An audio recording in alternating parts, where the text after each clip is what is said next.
Hello प्यारे दोस्तों, आज हम इजहार मोहब्बत एक रोमांटिक प्रेम कहानी का 8वां भाग लेकर आ गए हैं। तो चलिए आज की कहानी को शुरू करते हैं। लंच के बाद रीति अपने घर चली गई। लावण्या खड़ी खड़ी सोच रही थी कि अब उसे आगे क्या करना चाहिए। उसके पास अब करने को कुछ नहीं था, तो वो सीधे घर ही जा सकती थी। पर ये समझ नहीं आ रहा था कि निधि को सब कुछ कैसे एक्सप्लेन किया जाएगा। लावण्या अच्छी तरह जानती थी कि निधि को कुछ भी पता चले तो सबसे पहले वो अपना गुस्सा उतारने रोहित के पास जाएगी। और अभी लावण्या ये सब ड्रामा नहीं चाहती थी। लावण्या सारी चीज़ों के बारे में सोच ही रही थी, तभी उसे रोहित का कॉल आने लगा। लावण्या ने कॉल रिसीव किया और पूछा, अब क्या चाहिए तुम्हें? इतना सब करने के बाद भी तुम्हें चैन नहीं पड़ा? रोहित ने अनजान बनती हुई पूछा, मुझे क्या चाहिए? क्या तुम नहीं जानती कि मुझे क्या चाहिए? लावण्या चुप रही। उसने जानबूझकर रोहित के इस घटिया सवाल का जवाब नहीं दिया। रोहित बड़े आराम से लावण्या के जवाब का इंतजार कर रहा था, लेकिन फिर वो समझ गया कि लावण्या कुछ नहीं बोलने वाली। रोहित ने चुप्पी तोड़ते हुए कहा, मुझसे भीख मांगो। अगर तुम मुझसे भीख मांगोगी, मेरे सामने गिड़गिड़ाओगी, तो सब कुछ ठीक हो जाएगा। तुम्हें कोई जॉब करने की जरूरत नहीं होगी। मैं तुम्हारे लिए एक बंगला खरीदूंगा और तुम्हारी सारी ज़रूरतों का ध्यान रखूंगा। जरा खुद सोच कर देखो, क्या हम पहले खुश नहीं थे? लावण्या ने फीकी हंसी हंसते हुए कहा, खुश? हाँ, हम पहले बहुत ज़्यादा खुश थे, क्योंकि उस वक्त मुझे कुछ नहीं पता था। मैं इस बात से पूरी तरह अनजान थी कि जब देर रात तक मैं खाना खाने के लिए तुम्हारा इंतजार करती रहती थी, तब तुम्हारा मेरी पीठ पीछे आहाना के साथ अफेयर चलता था। लावण्या की बात सुनकर रोहित ने चौंकते हुए पूछा, तुम्हें कैसे पता? लावण्या ने जवाब देने के बजाय रोहित से ही सवाल किया, तुम्हें क्या लगता है कौन है वो इंसान जिसने मुझे ये सीक्रेट बताया? ये कहकर लावण्य ने तुरंत कॉल डिस्कनेक्ट कर दिया। रोहित ने अपने फ़ोन को घूर कर देखा। उसका चेहरा गुस्से में लाल हो गया। रोहित समझ गया था कि आहाना ने ही लावण्या को ये बात बताई है, क्योंकि उन दोनों के अलावा शायद ही कोई इस अफेयर के बारे में जानता था। रोहित ने डेस्क पर फ़ोन पटकते हुए कहा, आहाना, शायद ये लड़की अपनी ज़िंदगी से परेशान आ गई है। मेरा बिस्तर गर्म करने के अलावा वो लड़की किसी काम की नहीं। उसने सोच भी कैसे लिया कि वो अगर लावण्या को सब कुछ बता देगी तो मैं उसे अपनी लवर बना दूंगा। आज अहाना ने लावण्य से सब कुछ कहा है। कल को वो प्रीति से भी ये बात कहेगी, और मैं ऐसा नहीं होने दूंगा। कुछ सोचकर रोहित ने अपना फ़ोन उठाया और अपनी सेक्रेटरी को कॉल करना चाहा, लेकिन उससे पहले वो खुद ही रोहित के कैबिन में चली आई। सेक्रेटरी ने कहा, मिस अहाना यहाँ आई हैं। मैंने उन्हें रोकने की बहुत कोशिश की और कहा कि आप बहुत बिजी हैं, लेकिन वो मानने को तैयार नहीं है। रोहित ने अपनी टाई खोलते हुए कहा, उसे अंदर भेज दूँ। सेक्रेटरी ने कहा, ओके कहकर केबिन से बाहर चली गई। कुछ देर बाद अहाना रोहित के कैबिन में आई। रोहित ने अहाना को देखा, जो बहुत अच्छे से तैयार होकर आई थी। उसने एक मिनी स्कर्ट और काफ़ी रिवीलिंग टॉप पहना हुआ था। अहाना के मेकअप को देख कर पता लग रहा था कि वो खास रोहित के लिए तैयार होकर आई है। अहाना ने रोहित को हाँ किया और कहा, मुझे लगता है कि तुम्हारा मूड ख़राब है। मैंने तुमसे कहा था कि हम मिल लेते हैं, पर तुमने मना कर दिया। लेकिन कोई बात नहीं, अब मैं आ गई हूँ तो तुम्हारा मूड अच्छा करके ही जाऊँगी। अहाना की बात सुनकर रोहित के चेहरे पर एक अजीब सी स्माइल आ गई, जिसे अहाना ने नोटिस नहीं किया। वो तो रोहित के शर्ट के बटन खोलने में व्यस्त थी। रोहित ने अहाना के चेहरे को थोड़ा ऊपर किया और उसके होठों पर अपनी होठ रख दिया। रोहित किस करने में एक्सपर्ट था। उसकी वाइल्ड और पैशनेट किस के कारण अहाना तुरंत पिघल गई और उसे किस बैक करने लगी। उसके बाद कैबिन में बस भारी सांसें और कुछ आहें सुनाई दे रही थी। इस वक्त जो भी कैबिन के बाहर से गुजरा, उसका चेहरा शर्म से लाल हो गया। रोहित ने अहाना के बालों में हाथ फेरा और अचानक पूछा, हमारी अफेयर के बारे में लावण्य को तुमने क्या क्या क्या बताया? अहाना ने बेफिक्री से कहा, जो सच है वही बताया। इस वक्त तुम रुक कर लावण्य की बातें मत करो। अभी तुम सिर्फ मुझे प्यार करो। अहाना की बात सुनकर रोहित के एक्सप्रेशन चेंज हो गए। उसने अहाना के गाल को थोड़ा जोर से बाइट किया, जिस वजह से अहाना की चीख निकल गई। अब जाकर उसे महसूस हुआ कि कुछ तो गलत है। रोहित आज बड़े अजीब तरीके से बिहेव कर रहा है। अहाना ये सोच ही रही थी, तभी उसके सिर में बहुत जोर से दर्द हुआ। रोहित ने जोर से अहाना के बालों को खींचा और उसका सिर टेबल पर दे मारा। अहाना का सिर टेबल के कोने से लगा, जिस वजह से वहां से खून बहने लगा। अहाना ने दर्द में चीखते हुए पूछा, ये तुम क्या कर रहे हो रोहित? रोहित ने एक बार फिर अहाना का सिर टेबल से पटका और कहा, ये तुम्हारी सजा है। तुमसे किसी ने नहीं कहा था कि लावण्य के पास जाकर बकवास करो और उसे सब सच बता दो। रोहित का ये रूप देखकर अहाना बुरी तरह डर गई। उसे दर्द तो हो ही रहा था, लेकिन अब घबराहट भी हो रही थी। और फाइनली अहाना समझ ही गई थी कि रोहित के इस गुस्से के पीछे का कारण और कोई नहीं बल्कि लावण्य है।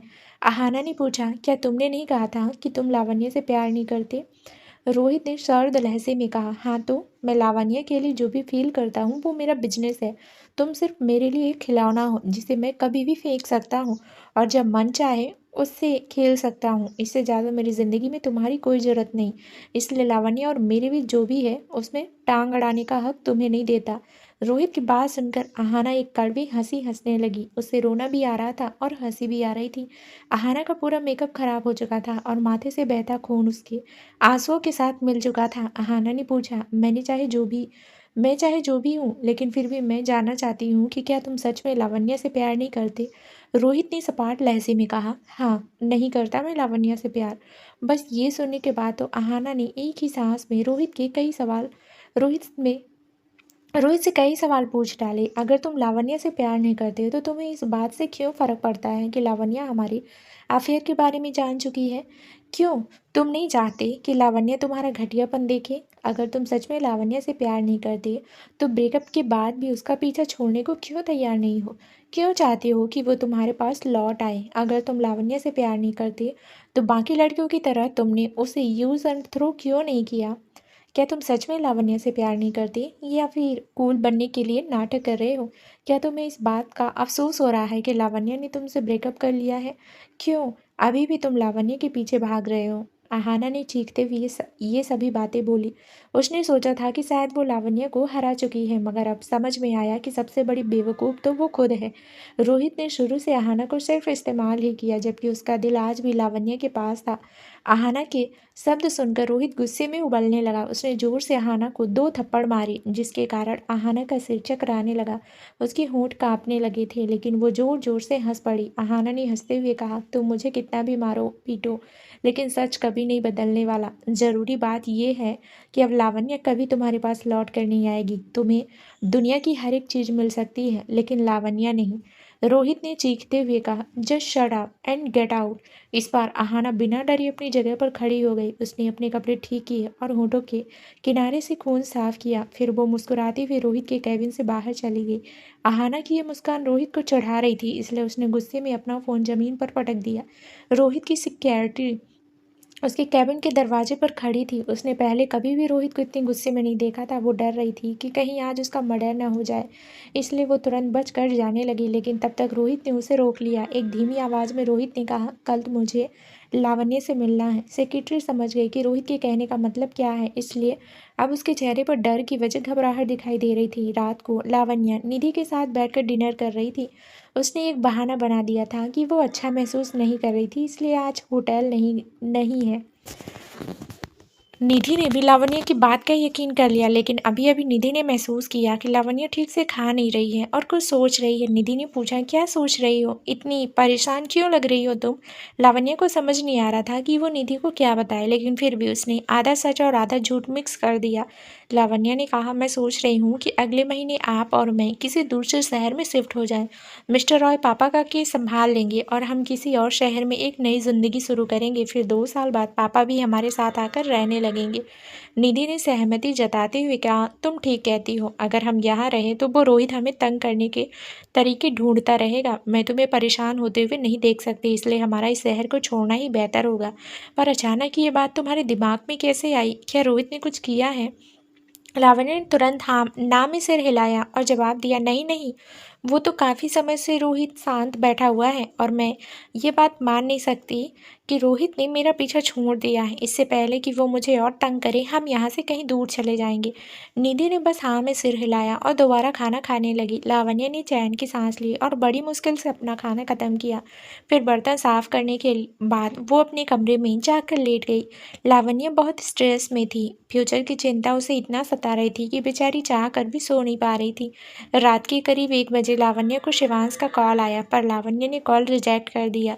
उसने शिवांश को एक मैसेज किया, सॉरी मैं कॉल एक्सेप्ट नहीं कर सकती, माँ सो रही हैं, वो डिस्टर्ब हो जाएंगी। शिवांश ने तुरंत रिप्लाई किया, कोई बात नहीं, मैं तो बस चेक कर रहा था कि तुम सो चुकी हो या नहीं। वैसे इतनी देर तक उठकर तुम क्या कर रही हो? उम्मीद है कि मेरे कॉल ने तुम्हें डिस्टर्ब नहीं किया होगा।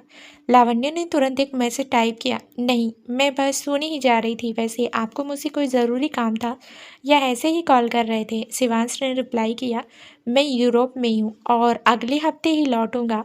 सोच रहा हूँ कि तुम्हारे लिए कुछ खरीद लूँ। अब तो मुझे बताओ कि तुम्हें गिफ्ट में क्या चाहिए। इस गिफ्ट से शिवांश का मतलब लावण्या और अपने बीच के नए रिलेशन की शुरुआत से था।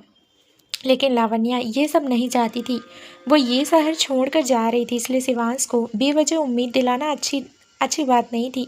कुछ मिनट बाद लावण्या ने कुछ सोच समझकर शिवांश को रिप्लाई किया, मुझे कुछ नहीं चाहिए। आपने मेरे लिए जो भी किया उसके लिए मैं बहुत थैंकफुल हूँ और आपको थैंक यू कहना चाहती हूँ मिस्टर शिवांश। देखने में तो ये सेंटेंस बहुत सिंपल था, लेकिन लास्ट में जो मिस्टर शिवांश लिखा हुआ था उसे पढ़कर शिवांश समझ गया कि एक बार फिर वो और लावण्या अजनबी बनने जा रहे हैं। लावण्या अब उससे दूरी बनाना चाहती थी और शिवांश ज़बरदस्ती के रिश्ते में यकीन नहीं करता था, इसलिए उसने लावण्या के मैसेज को देखकर छोड़ दिया। शिवांश का रिप्लाई ना पाकर लावण्या को थोड़ा दुख जरूर हुआ, लेकिन जल्दी ही उसने अपने इमोशंस को काबू कर लिया। शिवांश लावण्या से दूरी बना रहा था और यही लावण्या को चाहिए था, इसलिए दुखी होकर कोई फ़ायदा नहीं था।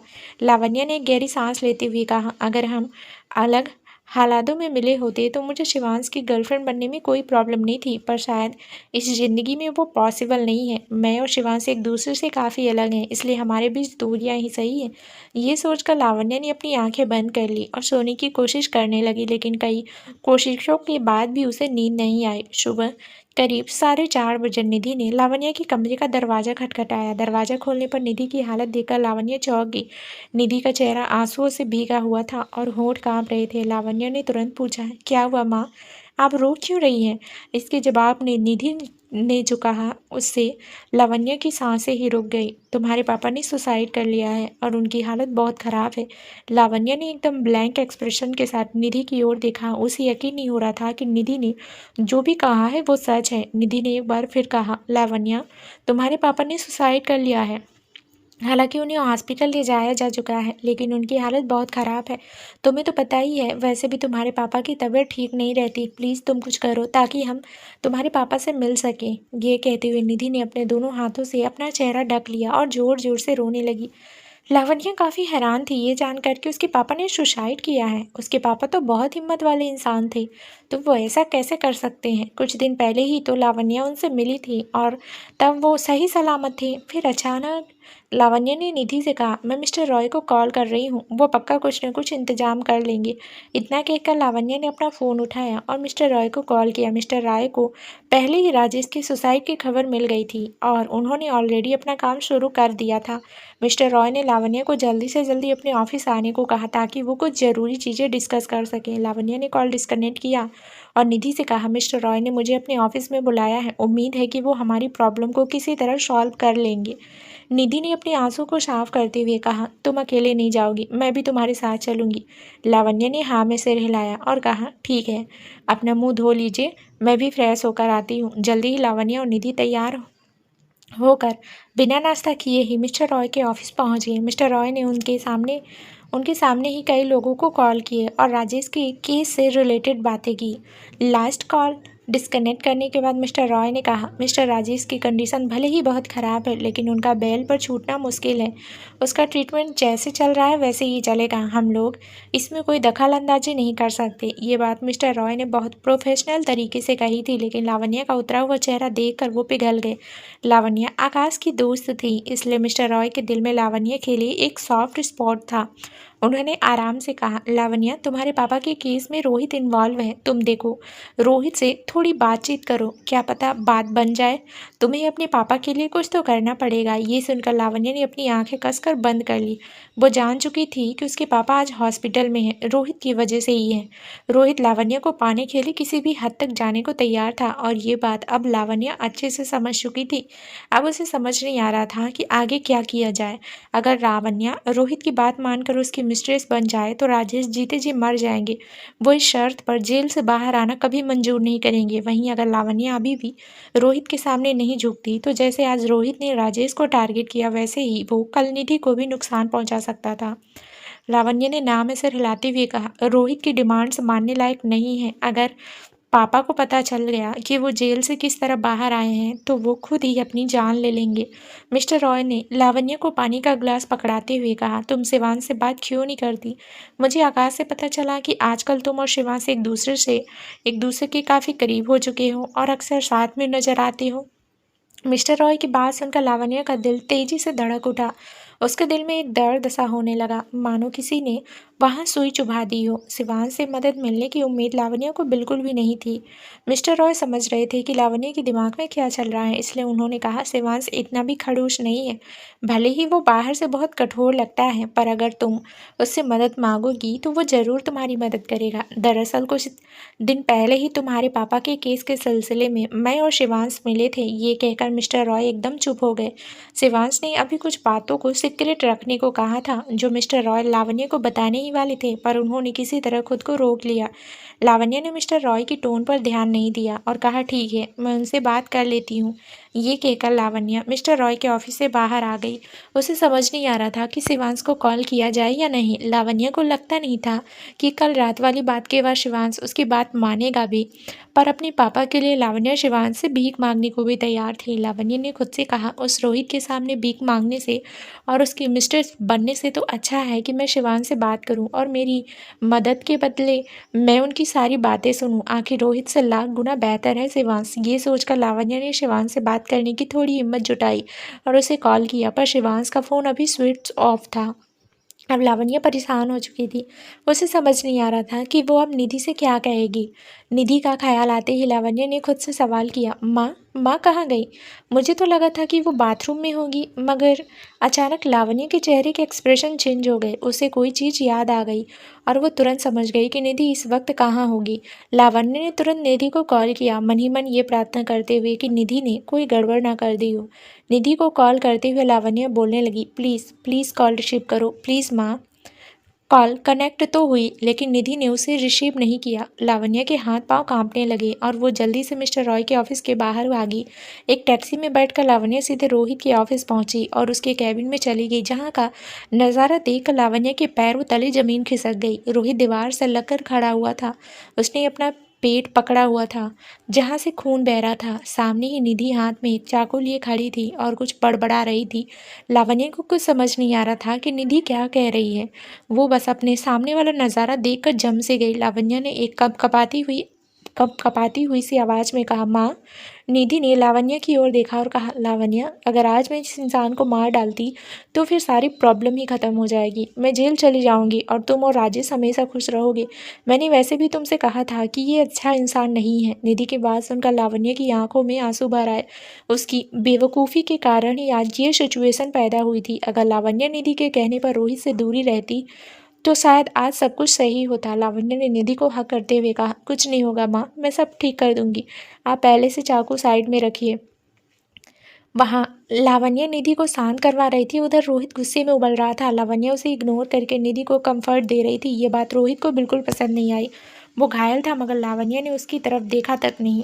रोहित ने दांत पीसते हुए पूछा, लावण्य, तुमने देखा नहीं कि मेरे घाव से कितना खून बह रहा है? क्या तुम्हें मेरे जीने मरने से फर्क नहीं पड़ता? लावण्य ने रोहित की ओर देखा। ये वही इंसान था जिसे लावण्य ने 4 साल तक प्यार किया था।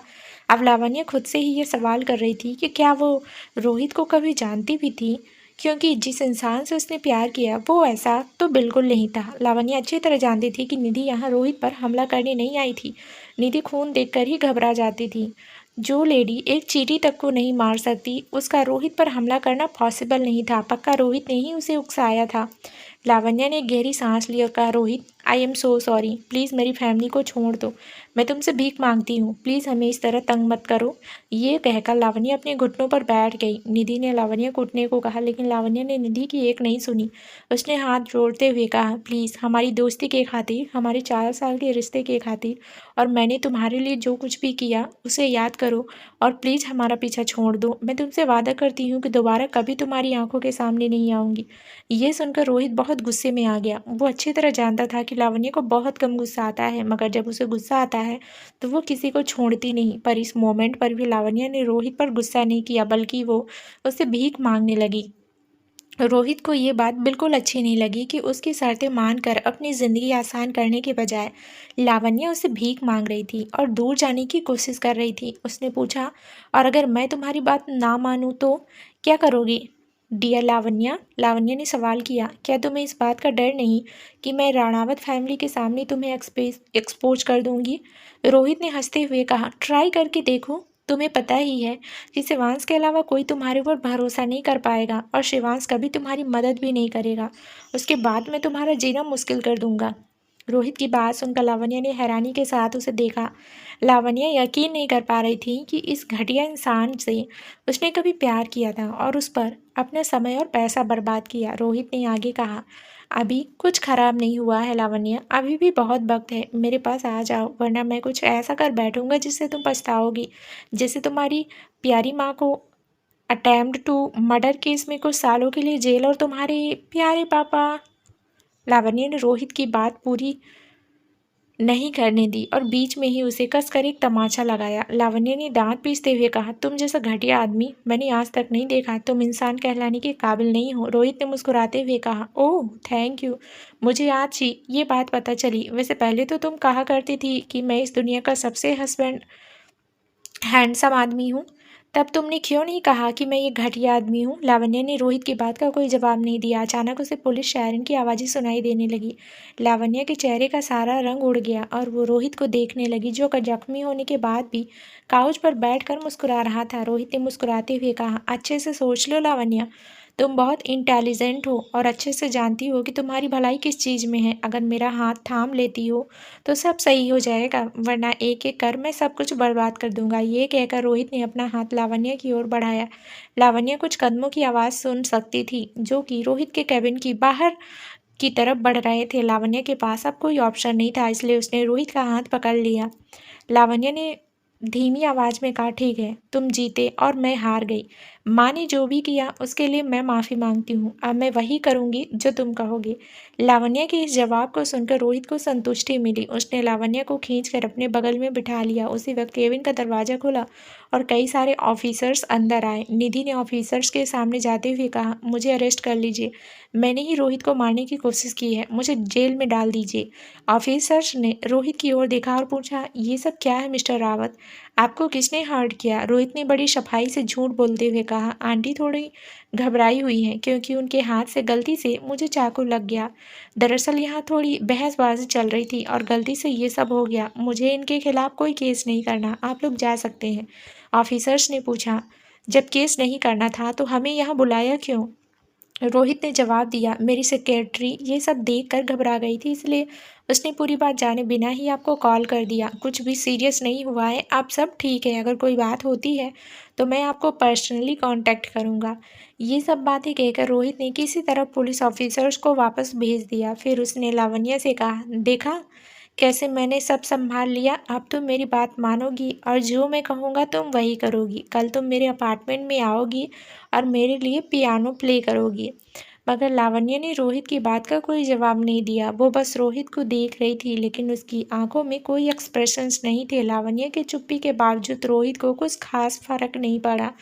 उसका मानना था कि लावण्य अभी बस थोड़ी सी नाराज है, पर धीरे धीरे वो ठीक हो जाएगी और पहले की तरह उसके साथ प्यार से पेश आने लगेगी। रोहित ने सोच लिया था कि वो लावण्य के दिमाग से शिवांश के सारे ख्याल निकाल देगा और उसके साथ एक फ्रेश रिलेशन शुरू करेगा। ये सोचकर रोहित अपनी जगह से उठते हुए बोल पड़ा, तैयार हो जाओ लावण्य, अब सिर्फ वही होगा जो मैं चाहूँगा। अभी मैं हॉस्पिटल जा रहा हूँ, पर तुम कल मेरे अपार्टमेंट में आने के लिए तैयार रहना। इतना कहकर रोहित तो चला गया, लेकिन लावण्य उसके कैबिन में बैठी रह गई। वो इसी कसमसस में थी कि उसे रोहित की बात माननी चाहिए या फिर अपने परिवार को बर्बाद होते हुए देखना चाहिए।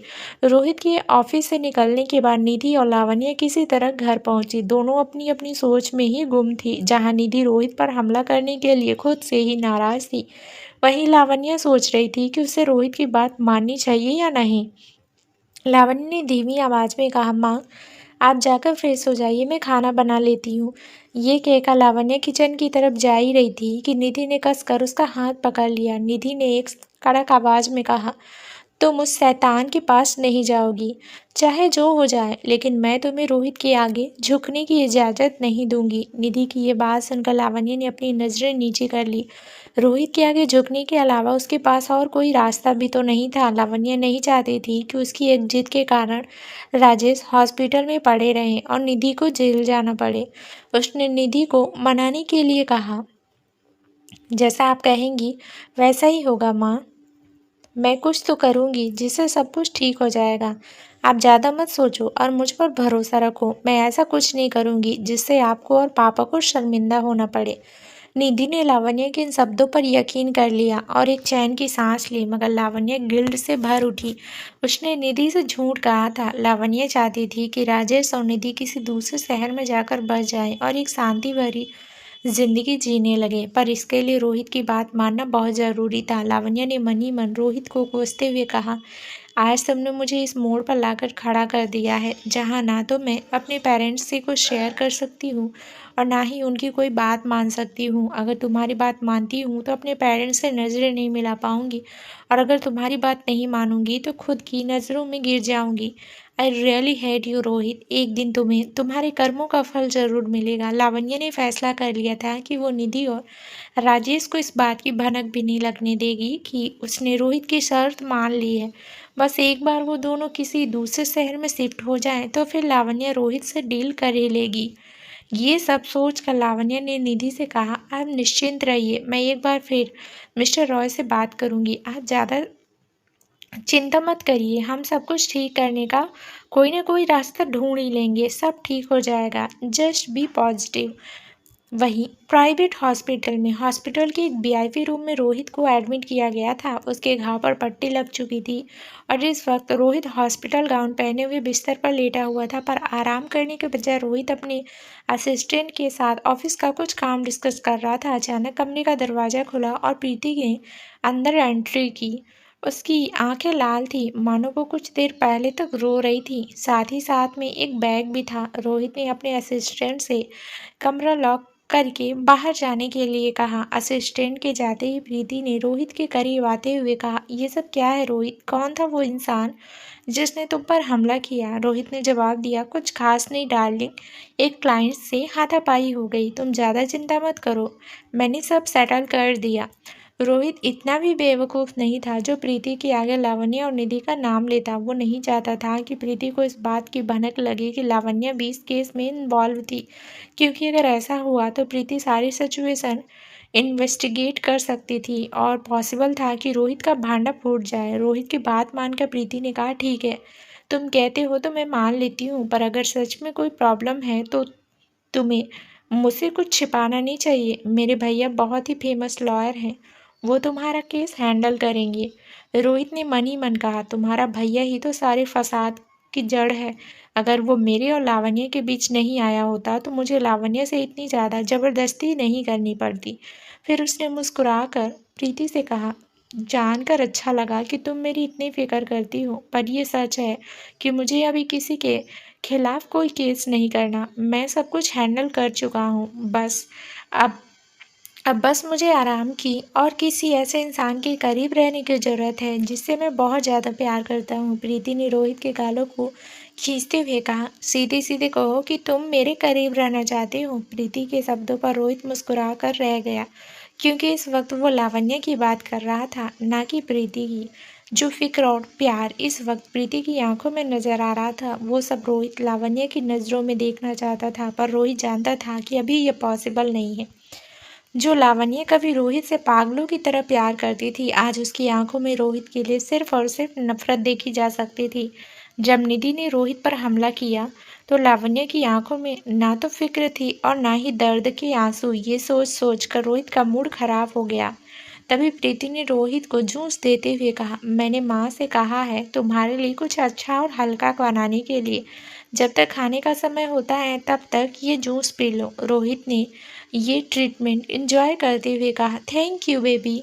उसने एक सांस में ही पूरा जूस खत्म किया और कहा, सो स्वीट, लेकिन अभी मुझे और भी मीठा चाहिए। मेरी क्रेविंग खत्म करने के लिए मुझे और भी मिठास चाहिए। प्रीति ने पूछा, अब क्या चाहिए? रोहित ने उसे बेड पर धकेलते हुए कहा, तुम।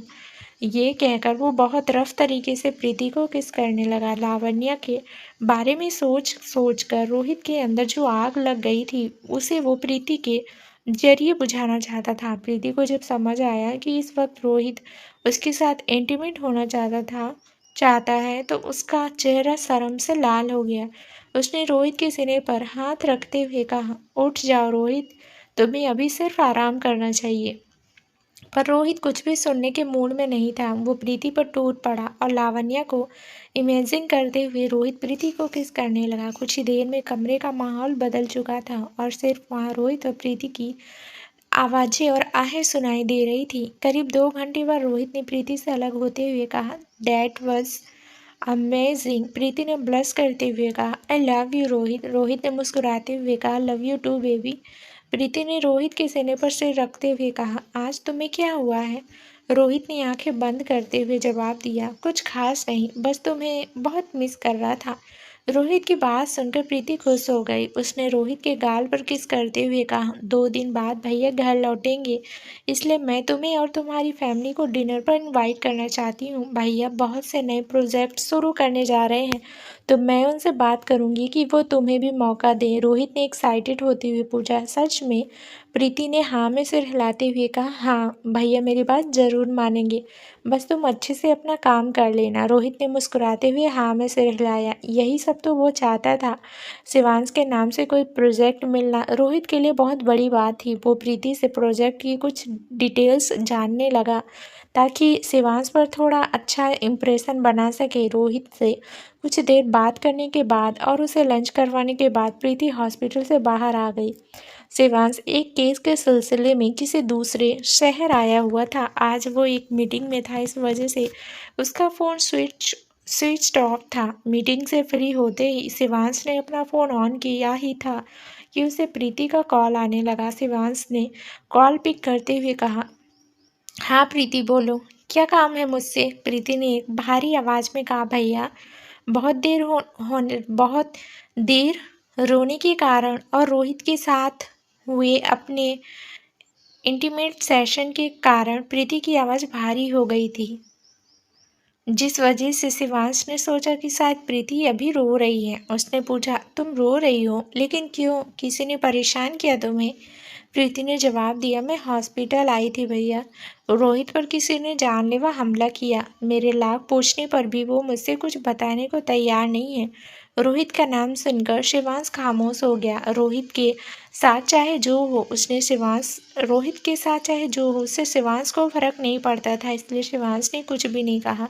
प्रीति भी इस चुप्पी का मतलब समझ चुकी थी, इसलिए उसने बात बदलने का सोचा। कुछ याद आते ही प्रीति ने कहा, "आज काफ़ी सारी बुरी चीज़ें हुई हैं। सुबह ही मेरी आकाश से मुलाकात हुई थी और उसने मुझे बताया कि लावण्या के पापा ने सुसाइड कर लिया है। कितनी दुख की बात है ना?" शिवांश ने चौंकते हुए कहा, "क्या कहा तुमने? जरा एक बार फिर से रिपीट करोगी?" प्रीति ने जवाब दिया, "आपको तो पता ही होगा कि लावण्या के पापा जेल में थे।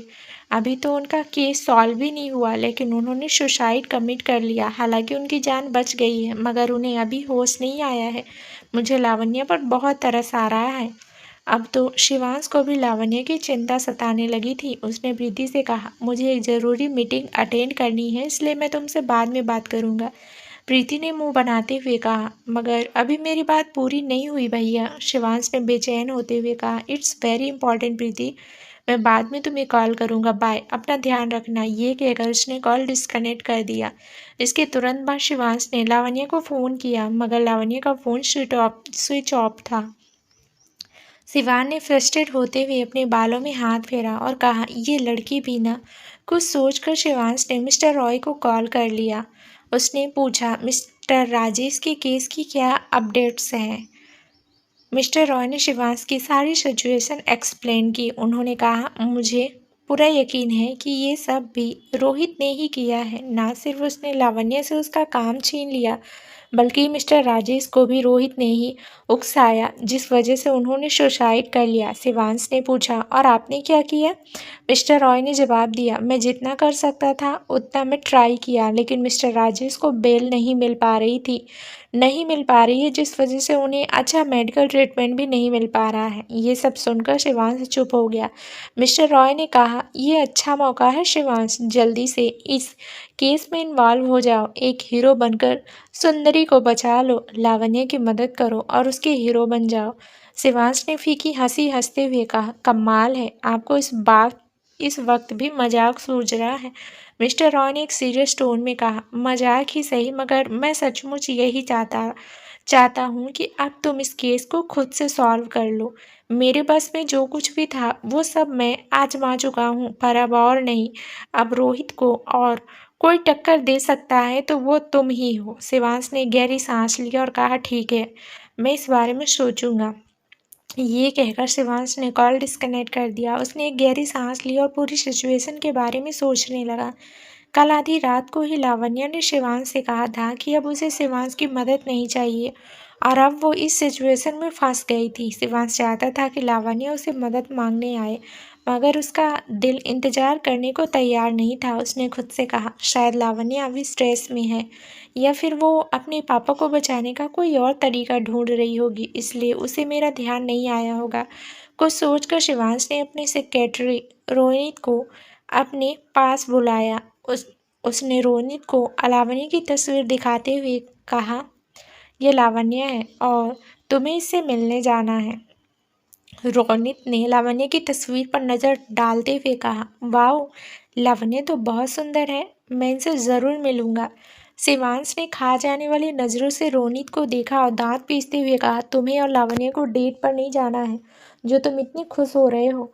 मैं किसी काम के सिलसिले में तुम्हें उसके पास भेज रहा हूँ। चुपचाप अपना काम करना और लावण्या से ढंग की दूरी बनाकर रखना।